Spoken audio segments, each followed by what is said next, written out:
안녕하십니까. 신의균의 군사TV 디펜스 브리핑입니다. 자, 오늘도 아주 중요한 군사 무기 관련 소식 전해드리겠는데요.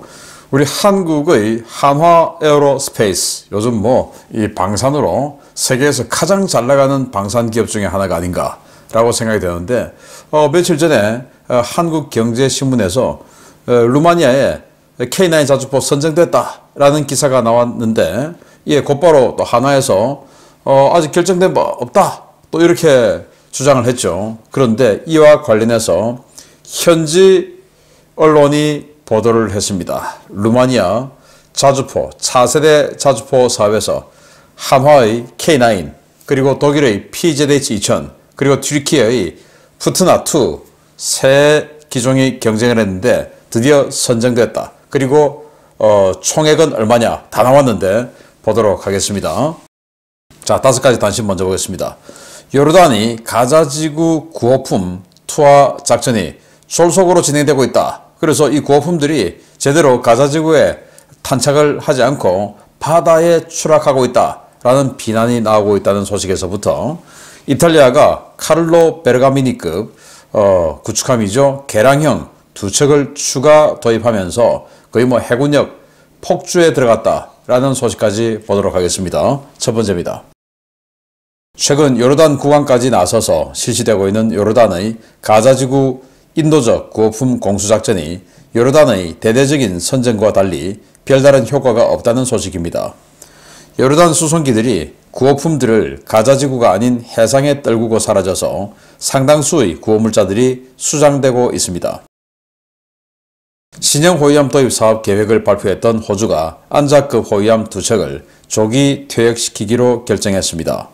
초도함 안작함이 올해 5월 24일 퇴역하고 이번함 아룬타함도 2026년 이전에 퇴역시키기로 했는데, 대체함 없이 퇴역하는 2척의 호위함 때문에 호주 해군 전력 공백이 대단히 심각해질 것으로 보입니다.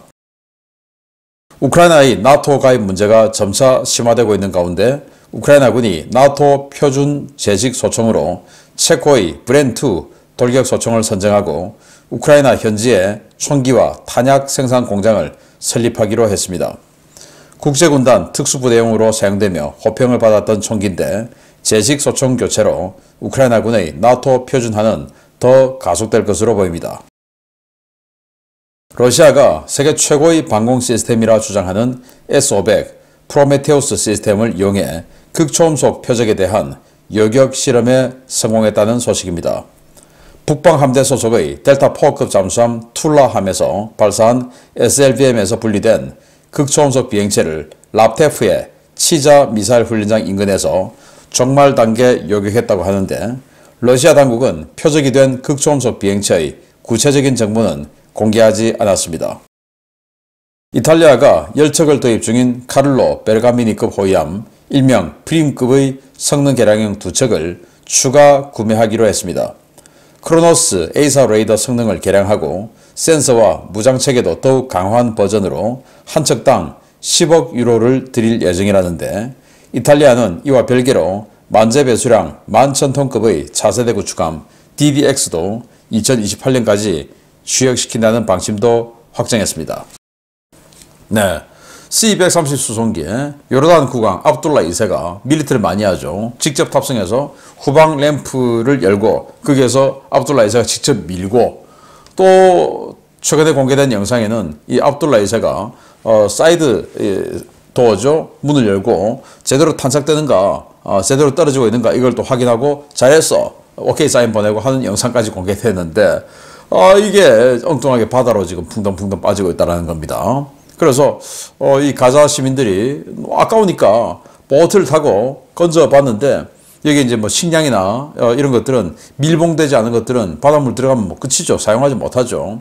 그리고 밀봉된 것들, 이를테면 물이나 이런 것들은 이제 건져서 사용되는데, 여기에 대해서 계속 요르단에서는 이걸 홍보하니까 가자 시민들이 약 올리냐 라고 오히려 반발을 하고 있다라는 소식인데요. 아무튼 이 압둘라 2세가 의지는 또 의욕은 참 좋습니다만은 이 실적도 좋기를 기대합니다. 자, 호주가 안자급 호위함 이거를 1993년도 만들었었죠. 취역을 했는데 보시다시피 덩치가 우리 광개토 대왕함하고 아주 비슷해요. 3,800톤. 그리고 우리 광개토 대왕함처럼 V자형 연도를 가지고 있어요. 아마 이 시대에 유행했나 보죠. 이 정도 급의 호위함들이. 그런데 우리 광개토 대왕함과는 달리 이 레이더도 시파 레이더, A사 레이더로 업그레이드하고 그리고 ESSM 중거리 지대 함대공 미사일도 장착하고 해서 업그레이드를 했어요. 그런데 93년도에 취역을 했으니까 자 30년 넘었어. 이제 퇴역. 이렇게 조치를 해버렸는데 업그레이드 한 지 10여 년 만에 이렇게 퇴역을 한다? 이거 도대체 무슨 일이냐. 정말 아까운 일이다라고 생각이 되고 또 이 후속 모델 아직 결정도 안 했어요. 이 후속 모델로 차기 호위함 사업하고 있는데 여기에 한국의 충남급, 대구급, 그리고 일본의 모가미급, 그리고 독일의 메코 200, 그리고 스페인 뭐 이런 식으로 지금 경쟁을 하고 있는데 독일과 스페인은 굉장히 가격이 비싸다. 그래서 여기 이제 8천억 원 이하로 들어와야 된다라는 규정이 있어요. 그리고 우리 한국의 충남급이나 대구급은 4천억 원 미만이죠. 그러니까 이 호주 현지에서 건조하면 한 2배 정도 본다면 한 8천억 원 이하 가격이 들어오죠. 근데 굉장히 걱정되는 게 일본의 모가미급입니다. 덩치도 크고 성능도 좋고 그런데 이 모가미를 대량 생산하다 보니까 일본은 4,400억 원에 맞췄어요. 그래서 모가미하고 우리 충남하고 경쟁을 하는 그런 형국인데 그 후속 기종을 아직 안 정했어요. 그런데 퇴역을 벌써 해버립니다. 도대체 어쩌자고 이러는 것인지 정말 참 호주의 군사력 보면 기가 찬다. 여기에 다른 입김이 이 방산업체 노조의 입김이 너무 많이 들어간다 라는 안타까움을 금할 수가 없습니다. 자, 체코제 CZ806 브랜2라고 하는 소총인데요. 국제군단 그러니까 해외에서 들어온 용군들이 특수부대들이 이제 사용을 했던 총이죠. 우크라이나 전쟁 초기에 우리 한국의 유명한 인플루언서죠. UDT 출신의 이근 전 대위가 여기 갔을 때 사용했던, 지급받아 사용했던 바로 그 총이 브랜2인데 이걸 우크라이나는 제식 소총으로 결정했어요. 그래서 체코로부터 기술 제휴 받아서 라이센스 해서 우크라이나 현지에서 대량 생산하기로 하고 공장 건립하기로 했다라는 건데 자 그러면 이제 나토하고 총도 똑같이 가는 거죠. 총도 똑같이 가는데 우리보다 더 좋아 보여서 부럽기는 하네요. 우리 K2 언제쯤 이런 총으로 바뀔까요? 자, 덩치가 아주 큰 지대공 미사일이 있습니다. S300, S400 이런 데 보면 4발, 6발 이런 식으로 뒤에 미사일들 세우고 있는데 여기 보면 2발입니다. 당연히 덩치가 아주 큰 미사일이겠죠. 그래서 러시아는 이걸 세계 최고의 방공 시스템이다 라고 주장하면서 이 미사일이 500에서 600km 사거리를 가진다 라고 했는데 자 이번에 거의 북극 쪽에 있는 그 SLBM의 발사를 하고 그 북극 인근의 기지에서 방공기지에서 요격 테스트를 했는데 극초음속 무기를 요격 성공했다라고 주장을 해요. 그런데 그 극초음속이 뭐 웨이브 글라이딩 하는 건지 아니면 그냥 똑바로 날아오는 건지 그건 밝히지 않았어요. 어떤 비행체인지. 웨이브 글라이딩 하는 걸 요격했다면 이건 뭐 어마어마한 대사건이고 그게 아니고 뭐 그냥 똑바로 날아오는 거 이거 요격했다 그러면 뭐 크게 박수 칠 만한 일은 아닌 것 같은데 아무튼 러시아는 이 S500 계속 자랑하고 있는데 정말 이것도 까보로가 되기를 기대합니다. 자, 이탈리아가 정말 지중해 패권을 장악하려고 하는 것인지 바다를 장악하는 나라가 패권을 장악한다라는 거 이거는 뭐 고래의 진리 아닙니까? 그리스 또 페르시아 이 에게해 그때는 뭐 에게해가 바다 전체였으니까 에게해의 패권을 잡기 위해서 그렇게 싸웠죠. 그리고 지중해의 패권을 잡은 로마가 패권국이 됐죠. 그리고 이제 그 이후에 대서양의 패권을 잡은 스페인 그리고 영국이 패권국이 됐죠. 그리고 지금은 더 큰 바다인 태평양의 패권을 잡은 미국이 패권국이 됐죠. 그런데 이 이탈리아가 군사적, 경제적으로 많이 수혈하겠다라고 생각했는데 이 카를로 베르가미니급, 프린급이라고 하죠. 이거를 2척을 추가 도입한다. 원래 10척 만들어서 두 척을 이집트에 팔았어요. 그래서 그 두 척을 또 채웠습니다. 그리고는 다시 또 두 척 추가 또 했어요. 12척이 된 거죠.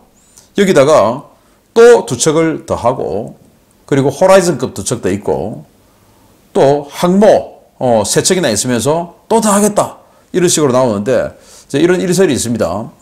이 이탈리아의 조선소들이, 이탈리아가 마피아 유명하죠. 마피아가 개입되어 있다. 그래서 그 마피아들의 정경유착으로 인해서 마피아들 돈을 벌게 해줘야 되니까 물량 줘야 되죠, 정부에서. 그래서 군함들을 이렇게 많이 생산한다라는 건데, 뭐 저 같은 사람 입장에서 보면 정경유착의 긍정적인 그런 결과물이 아닌가라고 생각이 될 정도로 이탈리아가 이렇게 해군역에 아주 진심으로 폭주하고 있는 상황을 알려드렸고요.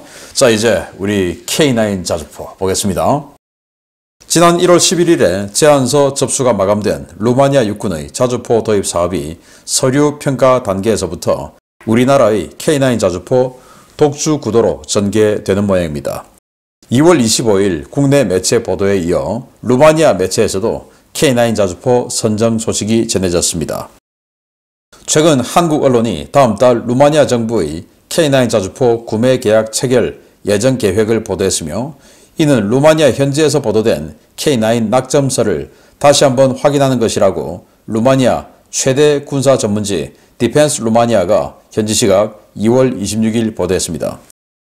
매체의 보도에 앞서 한국경제신문은 25일 다음 달 한화 에어로스페이스가 1분기 내에 루마니아와의 계약 규모, 납품 기간을 발표할 것이라며 계약 규모가 약 1조 원이라고 보도한 바 있습니다.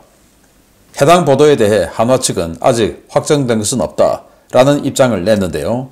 그럼에도 불구하고 루마니아 최대 군사 전문 매체에서 7억 5,100만 달러 규모의 자주포 54문 수출 계약이 조만간 발표될 것이라는 보도를 낸 것입니다. 디펜스 루마니아는 루마니아가 세계대대 규모 54문의 K9 자주포와 탄약, 후속 군수 지원 일체를 7억 5,100만 달러에 계약할 예정이며, 해당 계약에 K10 탄약 운반 장갑차가 포함되어 있을 가능성을 제기하기도 했습니다. 루마니아 육군의 이번 사업에는 독일의 PZH-2000, 튀르키예의 푸트나2 자주포가 경쟁자로 참가했는데요. 전자는 가격과 납기, 후속 군수지원 요구를 충족하지 못했고, 후자인 푸트나2는 이전 발주 실적이 없고 일부 부품 수급, 즉 엔진 수급 등 보장할 수 없어서 일찌감치 후보에서 탈락한 것으로 알려졌습니다. 디펜스 루마니아는 이번 계약이 체결되면 루마니아가 K9 자주포를 도입하는 6번째 유럽 국가가 될 것이며, 한국과 루마니아의 첫 방산 계약이 될 것이라고 기대감을 드러내는데요. 다음 달 K9 자주포의 추가 수출 소식을 들을 수 있게 되기를 기대하겠습니다. 네, 루마니아 바로 지금 우크라이나 옆에 있는 나라죠. 루마니아와 우크라이나 사이에 몰도바가 있고, 몰도바에 지금 또 트란스니스트리아가 러시아로 가기 위한 투표한다 그러고, 그래서 루마니아도 굉장히 지금 입장이 쪼달리는 상황입니다. 군사력 증강해야 되죠. 그런데 지금 가지고 있는 군사 무기들은 전부 그 소련제 무기들이다 보니 나토하고 호환이 안 돼요. 그래서 지금 이제 급하게 바꿔야 되는데 제일 급한 게 포였습니다. 루마니아는 자주포가 하나도 없었죠. 그래서 자주포 선정 사업을 지금 하고 있는데, 일단 53문 세계대대 분량을 하는데 루마니아 매체에서 7억 5,100만 달러라고 나왔어요.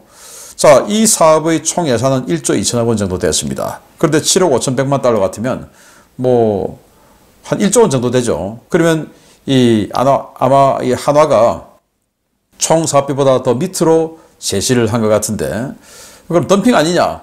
그것보다는 이번 사업에 앞서서 포탄 생산 공장을 한국과 해서 현지에 세우기로 했죠. 그러면 이런 원래 자주포 사업하면 포탄도 굉장히 많이 이제 이 프로그램 코스트에 들어가는데, 현재 포탄 공장을 만드니까 아마 여기에 이 사업에서는 포탄이 상당히 많이 좀 축소돼서 빠지지 않을까라고 생각이 되어서